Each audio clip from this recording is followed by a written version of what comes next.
Amigos de todo el país, ¿qué tal? ¿Cómo están? Muy buenas noches y bienvenidos a la edición central de TN1 Noticias. Estos son los titulares de esta jornada. Comienza esta medianoche el paro de cirujanos y anestesistas por 48 horas, atendiendo solo emergencias, urgencias y coordinaciones oncológicas. El presidente José Mujica arribó a Madrid para comenzar su gira europea. Informe de nuestras enviadas a España.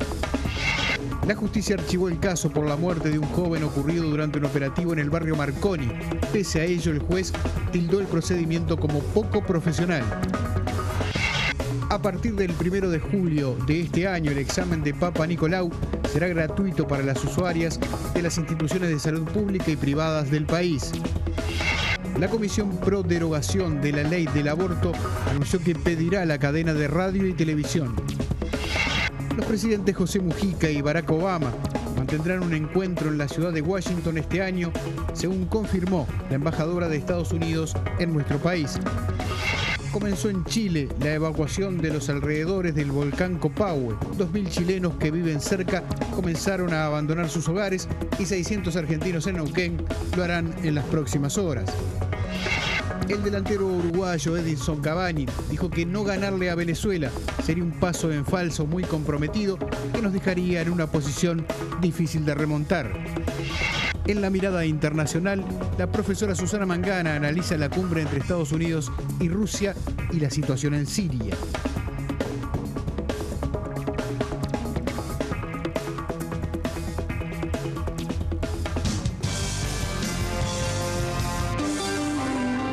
Hasta las 21 horas rige una advertencia color naranja por tormentas fuertes que afectarán a gran parte del país. Se trata de los departamentos de Paysandú, Río Negro, Soriano, Flores, Durazno, Colonia, San José, Florida, Montevideo, Maldonado, Rocha, La Valleja, Canelones y 33. Prácticamente todo el territorio nacional. Para denunciar situaciones de emergencia, recordemos que está habilitado el teléfono 911.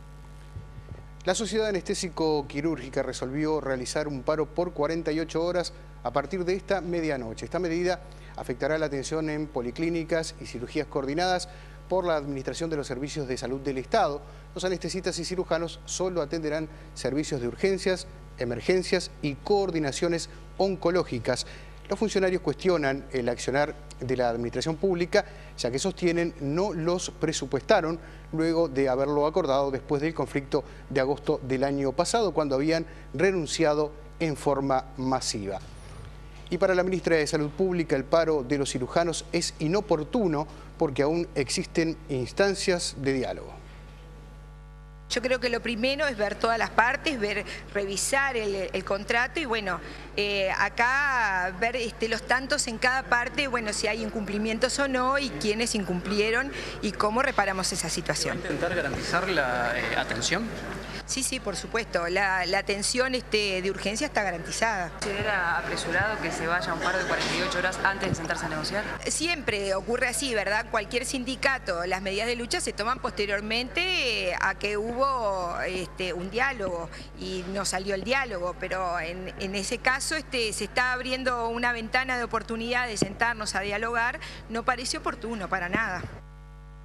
Cambiamos de tema. La justicia archivó el homicidio ocurrido en el barrio Marconi en octubre pasado. El hecho ocurrió en medio de un operativo que provocó que el barrio quedara sitiado y custodiado por parte de la Guardia Metropolitana. La fiscal María de los Ángeles Camiño dijo a TN1 Noticias que analizó las imágenes en el Departamento de Crimen Organizado y allí se observa el joven en medio de la reyerta arrojando piedras.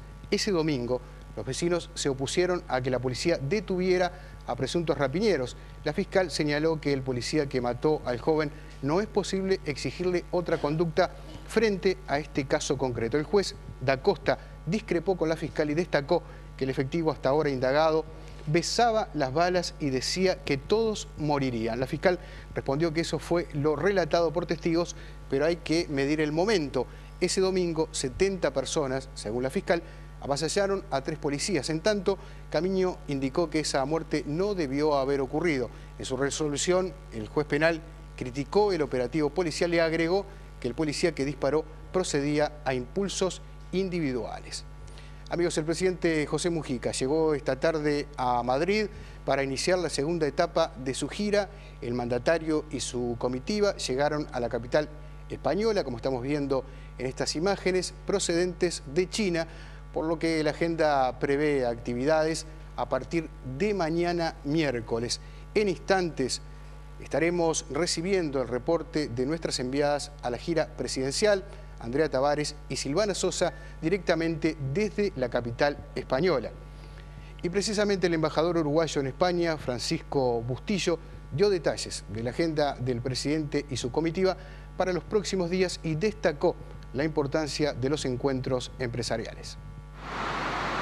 Hoy tuvimos una extensa reunión con el embajador uruguayo aquí en Madrid, Francisco Bustillo, que nos daba detalles de lo que van a ser estas horas del presidente José Mujica. Hay un concepto que es esencial.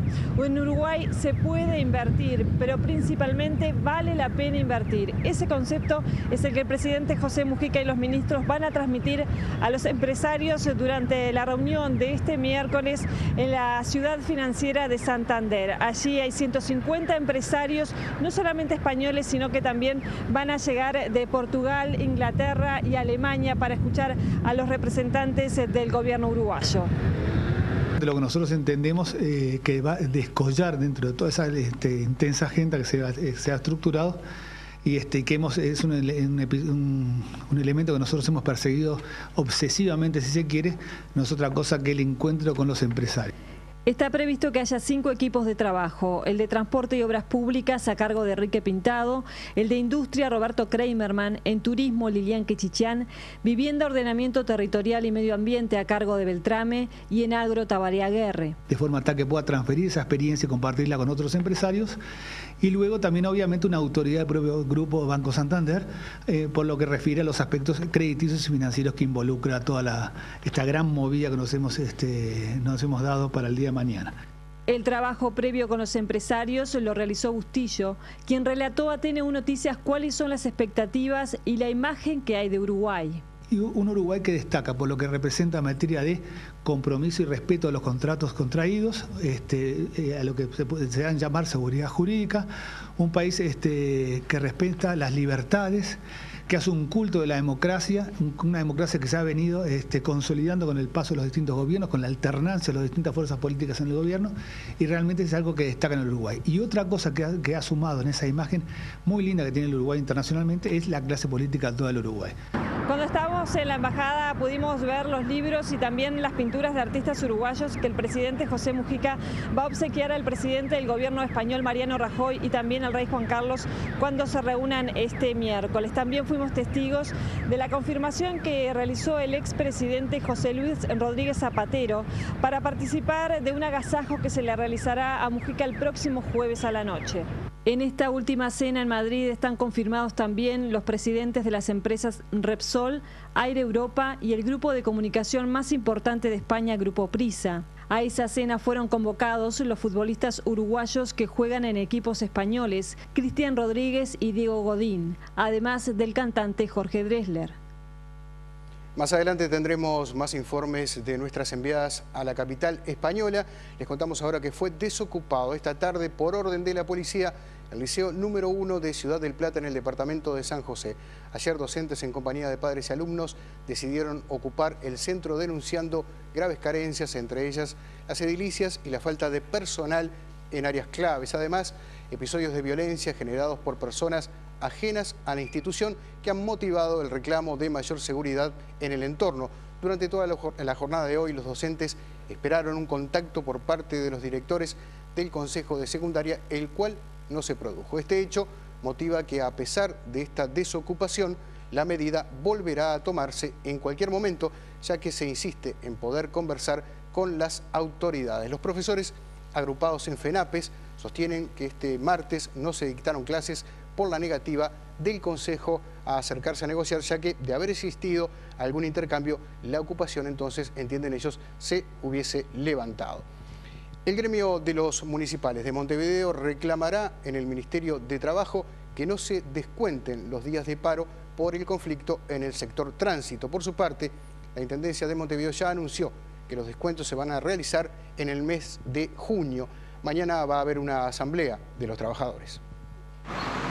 La asamblea de este miércoles en el Palacio Peñarol comenzará a las 11, por lo que los municipales detendrán sus actividades desde las 10. Luego de la reunión se retornará el trabajo habitual. Habrá una guardia gremial en los zoológicos y las necrópolis, por lo que esos servicios funcionarán con normalidad. En la asamblea se informará de los reclamos por el presupuesto municipal y de los conflictos en el sector limpieza y tránsito. Según lo acordado, el viernes pasado, la Intendencia tiene plazos de hasta 180 días para cumplir con las reformas en los vestuarios de los inspectores. En tanto, los municipales tramitarán ante el Ministerio de Trabajo una audiencia para reclamar que no se les descuenten los días de paro. Argumentan que esa suspensión de actividades fue provocada por la patronal y que se ampara en el convenio 155 de la OIT. Según pudo saber TN1 Noticias, la comuna tiene derecho a no acordar sobre este tema y realizar los descuentos pertinentes, ya que se entiende que la consecuencia natural de un conflicto sindical es la renuncia al pago de los días no trabajados. A casi un año del accidente del avión de la aerolínea Airclass, en el que murieron 2 pilotos, el informe preliminar sobre su causa estará listo el próximo 6 de junio. Por otra parte, se creó, mediante decreto de la Presidencia, una comisión investigadora de accidentes aeronáuticos que dependerá directamente del Ministerio de Defensa. Se vence en pocos días el plazo que se tiene a nivel de dicha comisión para el informe preliminar. Habrá novedades, creo, antes de fin de semana. ¿Y ya entonces está pronto prácticamente ese informe de la DINASIA? Creo que sí, que les estoy dando una primicia. ¿Será elevado a la justicia? No. El trámite, no, son cosas diferentes, ¿verdad? El trámite, esta comisión investiga por qué se cayó un avión. No imputa culpabilidades. Pero capaz que puede aportar al expediente, más allá. Ah, sí, claro, por supuesto. Ese informe técnico después puede dar lugar a reclamaciones penales y civiles, ¿no? Este informe preliminar tendrá conocimiento público y será enviado, se le dará vista a la empresa fabricante del avión y a otras entidades para que también intervengan, porque hay de por medio prestigios de marcas. Lo que busca esta institución internacional, porque es un acuerdo internacional, es evitar futuros accidentes. Obviamente, como usted dijo, de ahí se pueden desprender responsabilidades penales, civiles, de otra índole, pero eso ya no es harina de este costal de acá de Ministerio de Defensa, eso se tramita en la justicia penal o en la justicia civil. Agregamos que fuentes de la Fuerza Aérea, consultadas por TN1 Noticias, manifestaron y ratificaron que no ha concluido la investigación, por lo que el informe que se hará público el próximo 6 de junio sobre las causas del accidente será parcial. Además, no se descarta que, de dilatarse las conclusiones sobre el siniestro del avión de Airclass, la nueva comisión creada por el gobierno para investigar accidentes aéreos pueda tomar este caso. Y seguimos hablando en este caso del ministro de Defensa. En otros temas, el ministro Eleuterio Fernández Huidobro admitió que existen unas 900 pistas clandestinas y negó que las mismas estén vinculadas necesariamente a actividades ilícitas. El ministro de Defensa, Fernández Huidobro, indicó que la Fuerza Aérea detectó unos 900 aeródromos no declarados. Quieren que yo diga que Uruguay es un país lavador de dinero. No sé para qué país trabajan, ¿no? Estos diarios, ¿no? Son increíbles, ¿no? Aunque esos aeródromos no declarados sí pueda existir esa actividad. Obviamente, en Uruguay hay... Porque yo lo que dije es esto. Si una persona... En este caso, personas a las que se refería la Nata, cargan una valija una cantidad de millones de dólares para traerlos a Uruguay a los efectos de lavarlos, tal vez en Uruguay o en otro país, haciendo escala en Uruguay, no va a ser tan vejigado ni por el aeropuerto, ¿no? Se supone que con toda esa plata tiene avioneta y capaz que esta tiene estancia. Legisladores del Partido Nacional se reunieron con el comandante del Ejército para dialogar respecto a las misiones de paz y el hospital militar, entre otros temas. A puertas cerradas y por un par de horas se reunieron el diputado Luis Lacalle Pou, Javier García y el comandante del Ejército Pedro Aguerre. Lacalle Pou explicó que el objetivo era conocer la realidad de los militares. ¿Cuáles son sus necesidades? ¿Cuál es su salud? ¿Qué es lo que se está prestando a la sociedad?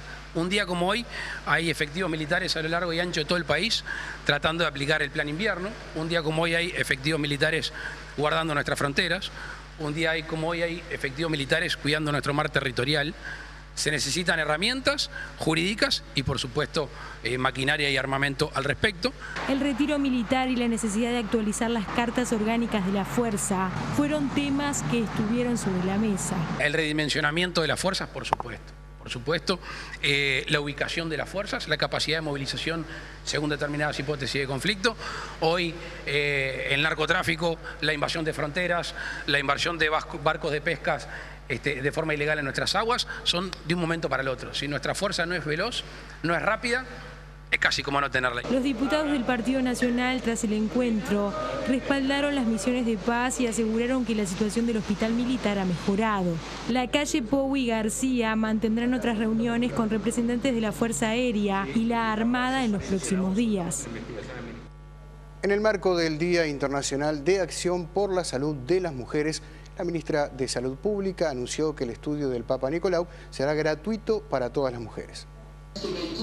La jerarca señaló los avances en las acciones que hacen a la salud y los derechos de todas las mujeres uruguayas. Destacó las mejoras en los servicios de salud reproductivas, anticonceptivos para todas, no más violencia doméstica, aborto legal y servicios adecuados, y la implementación de denuncias de maltrato a los servicios del Estado.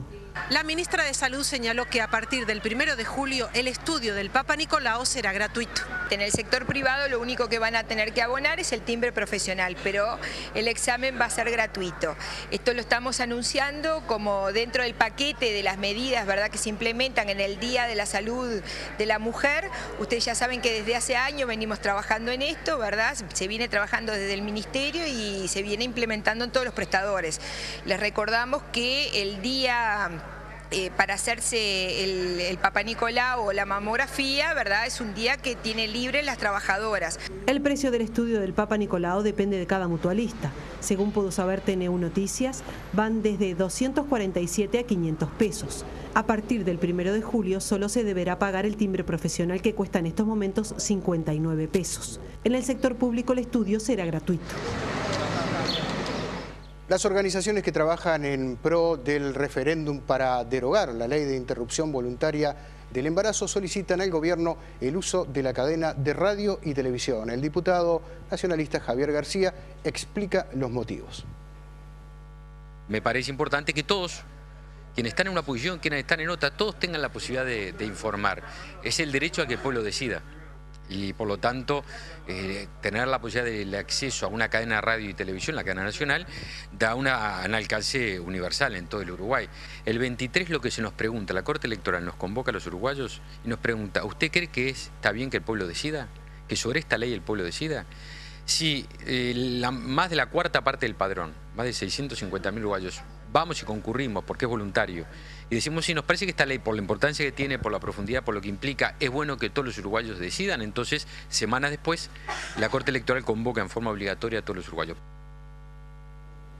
Funcionarios de la Intendencia Municipal de Rocha cortaron el tránsito en la Ruta 9 frente al ingreso de la capital departamental en reclamo de mejoras salariales. El intendente de ese departamento, Artigas Barrios, manifestó que los trabajadores incumplieron con lo convenido en la mesa tripartita junto al Ministerio de Trabajo y por este motivo anunció el levantamiento de las negociaciones. Los trabajadores, por su parte, informaron que este tipo de medidas son complementarias y en apoyo, dijeron, a la negociación.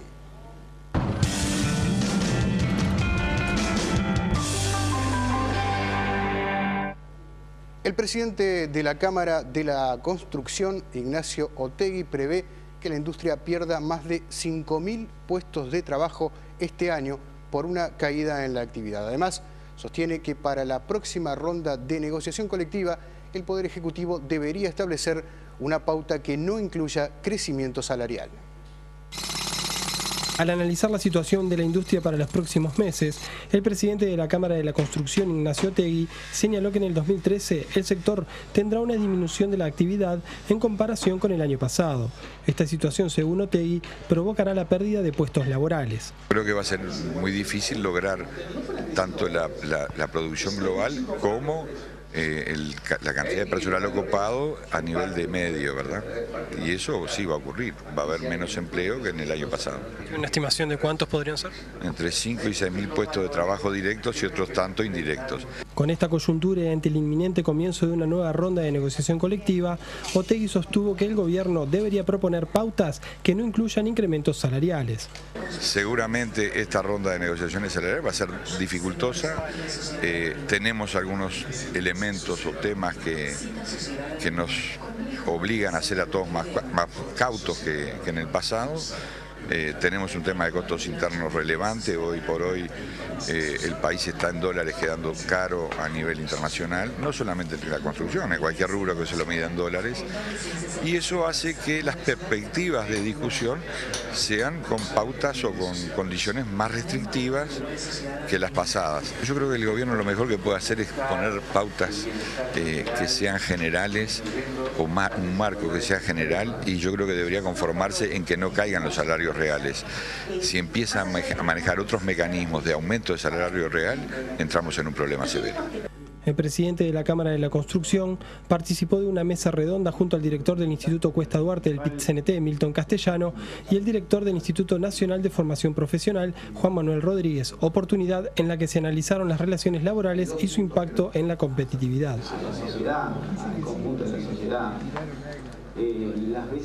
En unos 2 meses aproximadamente se van a conocer datos más precisos sobre la existencia de petróleo en tierra firme uruguaya. ANCAP envió muestras geológicas salteñas a un laboratorio canadiense.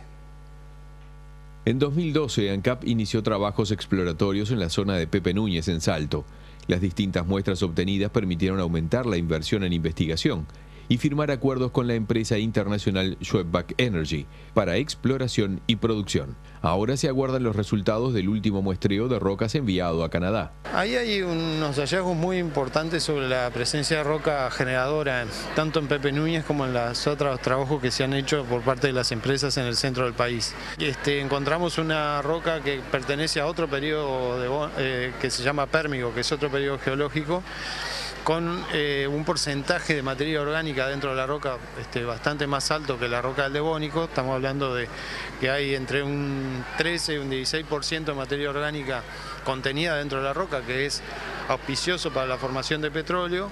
Así que nosotros estamos entusiasmados con ese trabajo y lo único que indica esto que hay que seguir adelante. La cuenca norte también será explotada por ANCAP en la zona de Belén, Salto, donde próximamente se iniciarán trabajos más intensos en busca de roca madre generadora de petróleo.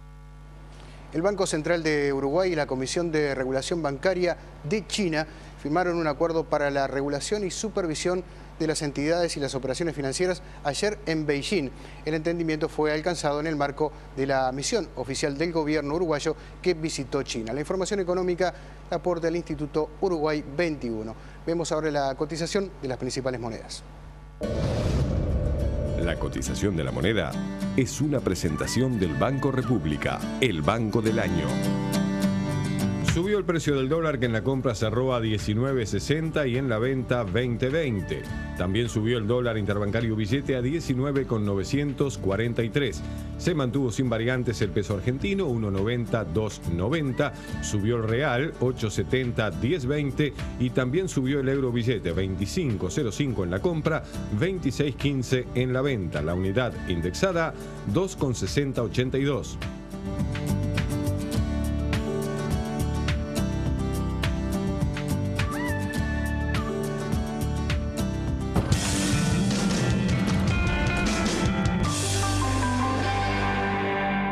Este programa es presentado por Antel. Usa giros de bits que te permite enviar y recibir dinero estés donde estés. En Chile y en Argentina se sigue con atención la evolución del volcán Copahue tras la evacuación de unas 3.000 personas por una probable erupción. Ampliamos esta y otras noticias. Chile y Argentina siguen en alerta tras la evacuación de cerca de 3.000 personas que viven en el entorno del volcán Copahue, ubicado en el límite de la provincia argentina de Neuquén y la región chilena del Biobío, debido al riesgo de una erupción. Ambos países emitieron una alerta roja, lo que implica la posibilidad de una erupción inminente. El volcán de 2.965 metros de altura, que forma parte de la cordillera de los Andes, solo ha lanzado columnas de gas y se han registrado ligeros temblores de la tierra en la zona. En Chile, la creciente actividad del volcán coincide con un fuerte temporal que ha causado inundaciones en el centro y sur del país. Cuba comenzará a ofrecer en junio un servicio de internet con la apertura de una conexión que hasta ahora estaba reservada solo para algunos profesionales, instituciones o clientes alojados en hoteles. La mayoría de los cubanos tiene acceso a una intranet local controlada por el gobierno. El nuevo servicio estará limitado en principio a 118 locales de navegación del gobierno y tendrá un costo de alrededor de $4.50 por hora. El anuncio oficial indicó que una condición para utilizar el servicio era respetar las normas y no afectar la seguridad pública, la integridad y la soberanía nacional. Hasta ahora, Cuba se ha vinculado a Internet a través de una conexión satelital con un servicio lento debido a las restricciones en el marco del embargo de Estados Unidos. Un tren descarriló en la ciudad de Baltimore, en Estados Unidos, donde causó una explosión que hizo vibrar varios edificios. Algunos vagones del tren se incendiaron tras el siniestro, por lo que bomberos acudieron a la zona para combatir las llamas. Hasta el momento no se reportan heridos, según informaron las autoridades en forma preliminar. Tras el descarrilamiento, varios edificios industriales se derrumbaron. Como todos los años, se realizó la carrera Desafío por la Paz en el complejo de favelas do Alemão, en Río de Janeiro. La misma estuvo a punto de ser suspendida por un intenso tiroteo intimidatorio antes de la hora de la largada. El informe es de Francho Barón. No quieren, es só ese año, porque...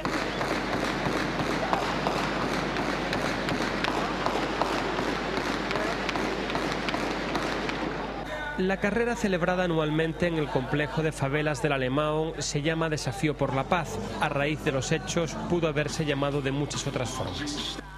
Mucho cuidado porque están dando muchos tiros. Pero bueno, creo que de cualquier forma la carrera no se va a suspender.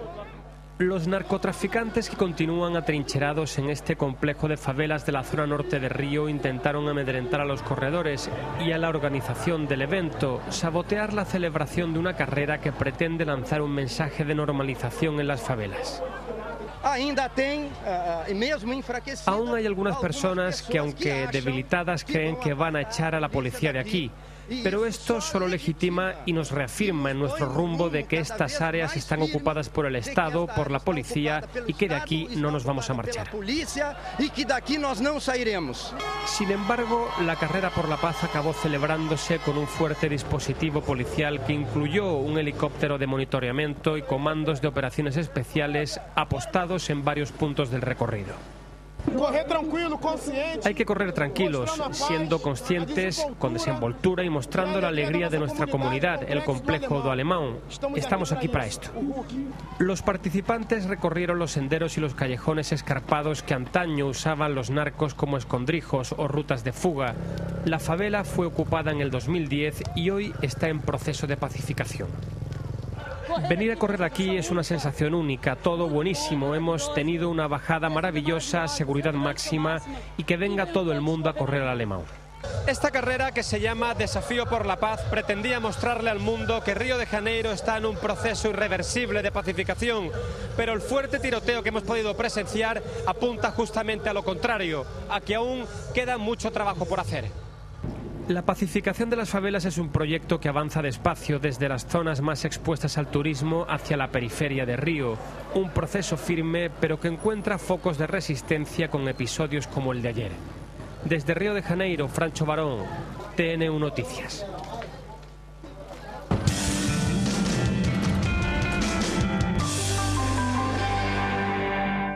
Buenas noches para todos. La mesa ejecutiva de la AUF fijó las fechas para la semifinal y las finales en donde se va a definir el torneo clausura y también el campeonato uruguayo. Seguramente por estas horas los dirigentes y presidentes de los clubes se estén preguntando y estén analizando si la selección uruguaya vale la pena y vale la pena cuidar un proceso, por el cual la AUF recibió 10,5 millones de dólares por los derechos de televisión para las eliminatorias de este año, casi 8 millones más de los que recibió para el 2010 y que le ha dado demasiado a este fútbol local amateur al que estamos acostumbrados a ver y a seguir todos los fines de semana, con la imagen, por ejemplo, de la segunda división profesional de un línea que se llevaban a caballito la semana pasada. Por eso digo que seguramente los clubes estén analizando si vale la pena proteger y colaborar con el proceso de selecciones uruguayas. Se han acercado muchas empresas estatales a invertir, a traer equipos de primer nivel para jugar amistosos y bueno, como decíamos, el dinero que ingresó. Así quedó y quedaron fijadas las fechas, por lo menos de forma tentativa.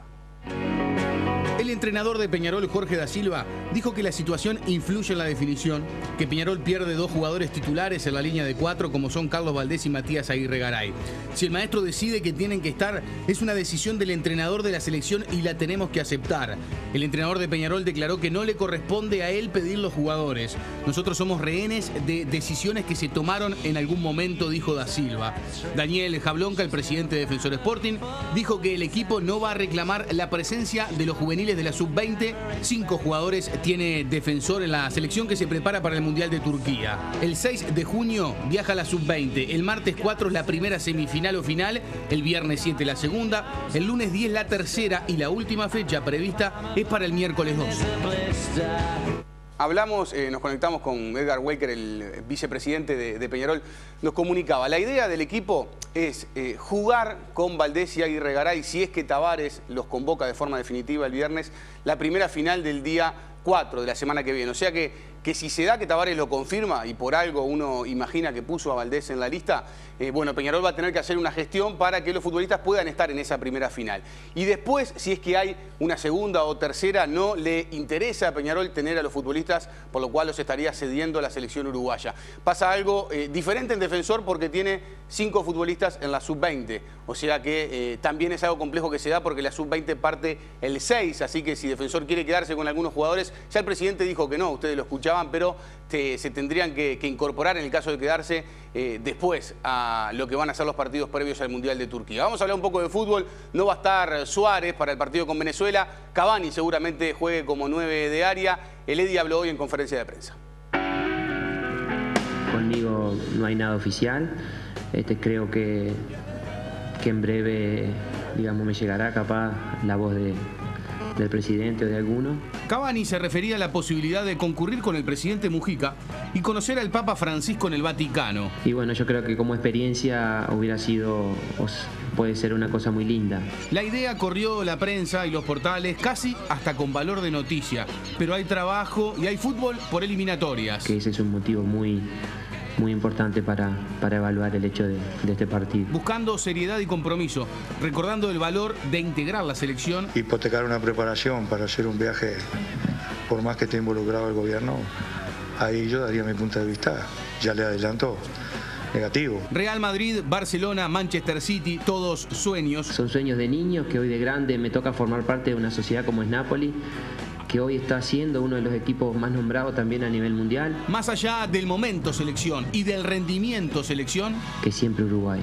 sea el primero del ranking mundial, sea el campeón de América o sea el último yo creo que enfrentar a Uruguay por la característica, digamos, y la clase de jugadores que tiene, yo creo que siempre es temible y lo veo siempre como una gran potencia en nuestra selección.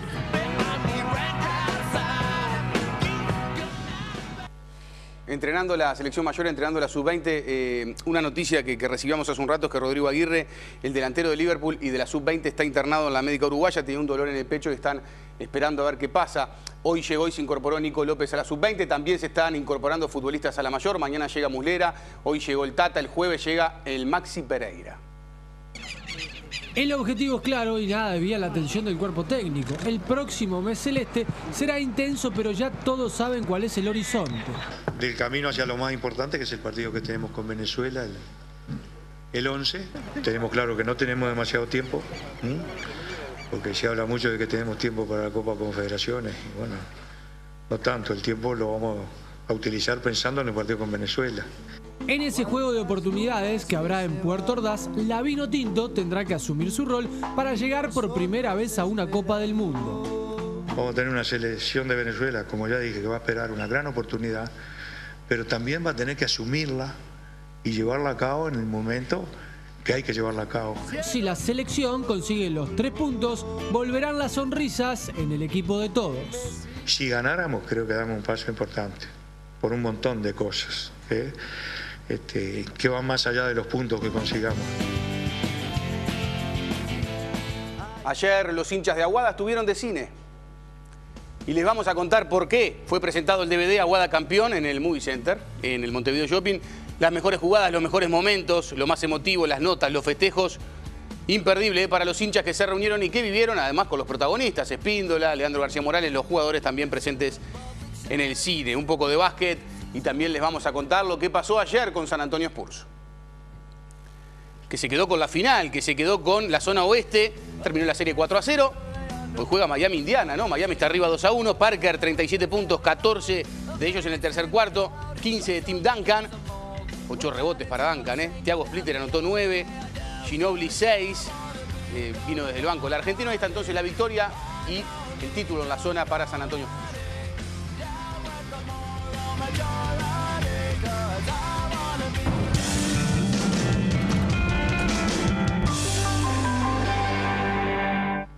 Hola, buenas noches. En esta mirada internacional otra vez nos vamos a concentrar en la situación del conflicto en Siria, un conflicto que tiene ya más de 2 años, que ha provocado decenas de miles de muertos, millones de desplazados dentro y fuera del territorio sirio, y hay nuevamente ánimo de negociación, aunque no es tan seguro que se vaya a concretar. Susana Mangana, ¿cómo estás? Hola, buenas noches, Jorge. Como tú dices, entonces tenemos las expectativas muy altas, pero llevamos ya lamentablemente 2 años y medio de registro de una muerte anunciada, ¿verdad? La muerte del pueblo sirio, que sigue siendo masacrado por estas horas, con torturas y con violaciones a los derechos humanos perpetradas por ambas partes o bandas del conflicto, es decir, el gobierno de Bashar al-Assad y el ejército regular de Siria, pero también ese ejército libre de Siria, que sobre todo es un conglomerado de opositores, de rebeldes sirios, pero por estas horas y ya desde hace algunos meses también yihadistas que han venido, es decir, mercenarios que pelean bajo una supuesta causa del Islam, que han venido desde Irán, desde Irak y también desde Hezbollah en el vecino Líbano, con lo cual la situación es muy compleja, pero se reunieron el lunes pasado, es decir, ayer mismo en la capital de Francia, en París, el secretario de Estado John Kerry de Estados Unidos y el ministro Lavrov de Relaciones Exteriores de Rusia, con lo cual aquí tenemos a las 2 potencias que están teniendo arte y parte en este conflicto y que por 6ª vez se reúnen para ver si pueden llegar a un acuerdo de cómo propiciar la caída o la salida de Bashar al-Assad. Moscú ha sido un aliado firme junto con China también y sobre todo de Irán en la región para el gobierno de Bashar al-Assad, pero tenemos que hablar también, Jorge, de lo que ha sido el levantamiento del embargo de armas por parte de la Unión Europea a los rebeldes, a los opositores sirios. Todo esto ha desencadenado una serie de reacciones muy fuertes en la región, principalmente del gobierno de Israel, que ha dicho por boca de su ministro de Relaciones Exteriores también que si realmente Moscú sigue armando y hace que lleguen los misiles de defensa antiaérea S-300, creo que ese es el término que emplean, misiles de defensa antiaérea al gobierno de Bashar al-Assad, ellos sabrán qué hacer, como diciendo que no van a quedarse a mirar cómo llegan esos misiles que ellos consideran una amenaza para la propia existencia del Estado de Israel. Por un lado, entonces, lo que podemos decir que está pasando es que las potencias hablan de negociaciones de paz o de intento de negociación que se realizaría en Ginebra el mes que viene, pero por otro lado, lo que está pasando en los hechos es que se puede potenciar la venta de armas a los actores del conflicto, por esas mismas potencias. Exactamente, y tenemos que decirlo así, es una actitud francamente muy hipócrita, porque tanto Rusia, que está suministrando armas y sobre todo esos misiles al gobierno y al ejército regular de Siria por su lado, pero también la Unión Europea, que ahora va a poder vender. Por cierto que las negociaciones y las discusiones en el seno de la Unión Europea no fueron realmente pacíficas ni calmadas, es decir, había países que se oponían a levantar ese embargo, otros en cambio pelearon para que así ocurriese, por ejemplo Francia y Gran Bretaña, que son 2 de los países también que tuvieron un papel estelar en lo que fue la caída del régimen de Gaddafi el año pasado, recordemos. Por tanto, tenemos ahí el interés ahora de la Unión Europea de vender esas armas a los rebeldes sirios de alguna manera para balancear esta guerra civil, pero también dicen para hacer que se decante la situación y a ver si así pueden forzar la salida de Bashar al-Assad. Lo triste es que llevamos, como tú decías, decenas de miles de muertos y también millones de refugiados. Es difícil dar una cifra estable porque tenemos distintos conteos. Por un lado, el de Naciones Unidas y sus agentes en el terreno, algunas ONGs sirias, sobre todo, que operan en la capital, en Damasco y en algunos suburbios, pero tenemos también cifras que las establecen algunas ONGs, sobre todo vía digital, vía internet, con lo cual no son datos muy fiables en Europa. Con lo cual no sabemos realmente cuántos muertos hay, pero son cientos de miles, y también tenemos muchísimos desplazados de sus hogares y no vemos el final, digamos, de esta guerra civil próximamente, porque además no se sabe cuándo se va a celebrar esa convención de Ginebra que de alguna manera podría delinear una estrategia de salida para Bashar al-Assad y ser una suerte de hoja de ruta, por más que no nos guste ese nombre porque nos recuerda a otra causa en Oriente Medio y otro conflicto sempiterno como es el de Israel y los palestinos, ¿verdad? Pero sería una especie de patrón o de guía para ver cómo podrían conformar un gobierno de coalición de los rebeldes, de los opositores, junto con representantes de Bashar al-Assad. Y eso es lo que no quiere la oposición, que está muy fragmentada, y Rusia ya ha pedido saber quién iría de parte de esa oposición a esa futura cumbre de Ginebra. Suele decirse también que en los conflictos, en las guerras, la primera víctima es la verdad. En este caso se ha reportado varias veces con un muy bajo nivel de seguridad y con versiones encontradas sobre el tema de las armas químicas. ¿Qué podemos decir hoy? Es cierto, y justamente esta semana también hay rumores, también circula en la prensa, sobre todo digital, versiones de algunos periodistas, sobre todo, y de medios gráficos de Francia, de Le Monde concretamente, que el gobierno de Bashar al-Assad podría haber utilizado las armas químicas. En su momento también se dijo que seguramente los rebeldes sirios habrían tenido acceso al arsenal de armas químicas del gobierno de Bashar al-Assad. Lo cierto es que aquí nadie sabe realmente qué está pasando porque es un país muy hermético, no hay prensa extranjera emitiendo informes desde allí porque hay una guerra en curso, ¿verdad? Pero además porque las grandes potencias cada cual tiene sus intereses. Moscú, que no quiere una intervención militar extranjera, sobre todo comandada por Estados Unidos, porque no le interesa la presencia de tropas, sobre todo estadounidenses, muy cerca de lo que él considera que es su patio trasero, ya sea Siria o sea también la cercanía al Asia Central, por donde discurren y transcurren los gasoductos y los oleoductos que suministran constantemente de petróleo y de energía a la industria rusa. Con lo cual aquí todos los países tienen sus intereses y no olvidemos también que no se sabe si a esa cita en Ginebra invitarían a Irán, que ha sido hasta ahora el gran sostén también logístico del gobierno de Bashar al-Assad. Muy bien, muchas gracias por este análisis, Susana. Sigue José con más noticias.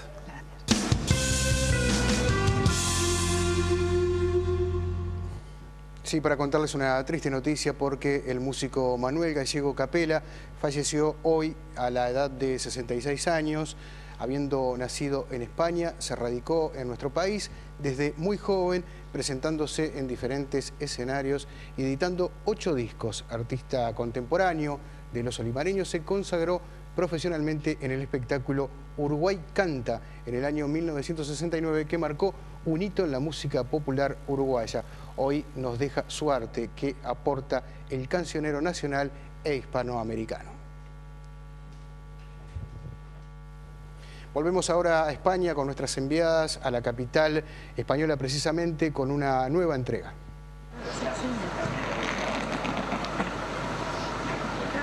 Luego de 12 horas de vuelo, el presidente José Mujica llegó a la residencia del embajador aquí en Madrid, Francisco Bustillo, en las afueras de la capital. En menos de 8 horas deberá estar en pie para comenzar la agenda que lo espera en España. Comenzará temprano con esa reunión con empresarios en la ciudad financiera de Santander. Quien habló con TNU Noticias, hizo una primera evaluación de ese viaje oficial a China, fue el canciller Luis Almagro, quien afirmó que mejor no puede haber empezado esta gira. El comienzo de la gira no pudo ser mejor, un balance absolutamente positivo, sirvió para fortalecer todos los vínculos que tenemos con China, nuestro principal socio comercial, pero que también tenemos importantes instancias de cooperación con ellos, con prioridades definidas en materia de ciencia y tecnología, el medio ambiente, en defensa, interior. Hemos logrado reafirmar los principios fundamentales de nuestro comercio a China, tratando de incrementar la calidad de los productos que exportamos con más valor agregado. Estas cosas fueron recibidas muy bien por la parte china. Almagro aseguró que Uruguay es clave para China en el Mercosur y que el primer país del bloque en donde los asiáticos hicieron sus inversiones en el bloque fue Uruguay.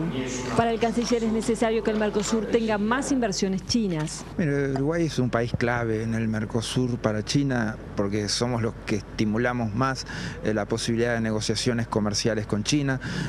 Fuimos un factor clave para la declaración que se firmara por parte de los presidentes del Mercosur y el premier Wen Jiabao, que abre la posibilidad de explorar posibilidades de incrementar el comercio. Se confirmó hoy además que el gobierno de Mariano Rajoy puso a disposición del presidente Mujica el uso de un avión privado para la gira en España. Según supo TN1 Noticias, una parte de la recorrida se hará en un avión de un empresario privado que consiguió la embajada uruguaya y la segunda parte sí se hará uso de la aeronave del gobierno español. Les recordamos que hasta dentro de 15 minutos se está rigiendo una advertencia de color naranja en gran parte del territorio nacional. Vemos ahora el pronóstico del tiempo de Nubes Cisneros.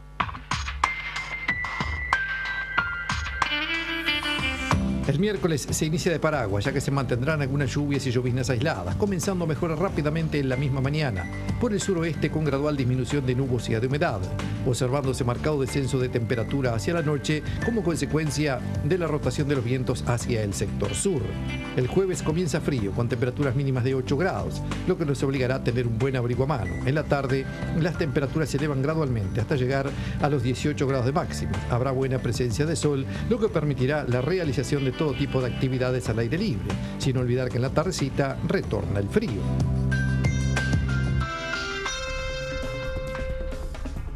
Nos vamos con una información que señala que el 74% de los proyectos de vivienda de interés social promovidos por la Agencia Nacional de Vivienda ya están en obra o terminados de acuerdo a los últimos relevamientos. 162 son los proyectos ingresados al día de hoy que prevén la construcción de 5.500 inmuebles. Nos vamos ya, viene cuenta, me reencuentro con las noticias, edición de cierre a la medianoche como siempre. De nuestra parte, hasta mañana.